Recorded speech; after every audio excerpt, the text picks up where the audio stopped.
രാവിലെ ഉറക്കണമെന്ന 1-2 മണിക്കൂർ ജാനി അങ്ങനെ കിടന്നങ്ങ് കളിച്ചോളും. ആ സമയത്ത് ഇതേ തുണിയൊക്കെ കൈ കിട്ടുവാണെങ്കിൽ പുള്ളിക്കാരി അപ്പം തന്നെ വായി കുത്തി കയറ്റും. ഈ ടീച്ചർ വാങ്ങിച്ച പിന്നെ അതിങ്ങനെ വായി വെച്ച് കളിച്ചുകൊണ്ടിരിക്കും. 2 കയ്യിൽ ഓരോന്ന് വെച്ച് കൊടുത്താൽ ഒരു കയ്യിൽ പോകുമ്പോൾ അടുത്ത കയ്യിൽ കടിച്ചങ്ങനെ കിടന്നോളും.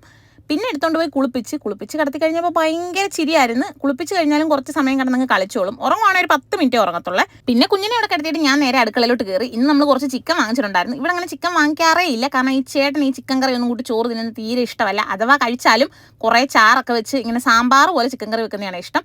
എൻ്റെ അമ്മയും കുഞ്ഞമ്മയൊക്കെ ചിക്കൻ കറി വെക്കുമ്പോൾ മുളകുപൊടി മല്ലിപ്പൊടിയൊക്കെ ഇതുപോലെ മൂപ്പിച്ചിട്ടാണ് ഇടുന്നത്. അപ്പം ഞാനും അതുപോലെയാണ് വെക്കുന്നത്. പെട്ടെന്ന് ചിക്കൻ കറി വെക്കാനാണെങ്കിൽ ഇഞ്ചിയും വെളുത്തുള്ളിയും സവാളയൊക്കെ വഴറ്റുന്ന കൂട്ടത്തിന് കുറച്ച് തക്കാളിയും കൂടി ഇട്ട് വഴറ്റിയിട്ട് പാതി വേവാകുമ്പം അരപ്പൊക്കെ പുരട്ടി വെച്ച ചിക്കനും കൂടെ അങ്ങ് തട്ടി കൊടുക്കണം. അതാകുമ്പോൾ ചിക്കനും നല്ലപോലെ വേകും. ആ സമയം കൊണ്ട് സവാളയൊക്കെ വെന്ത് അലിഞ്ഞു കിട്ടും.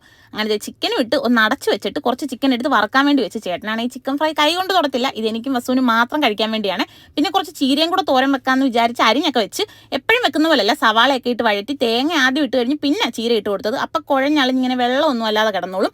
പിന്നെ കുറച്ച് മോരും കൂടെ കച്ചി ചേട്ടൻ വന്നപ്പോൾ ഞങ്ങൾ ചോറൊക്കെ കഴിച്ച്. അപ്പം ശരി, നാളെ കാണാം. ടാറ്റ.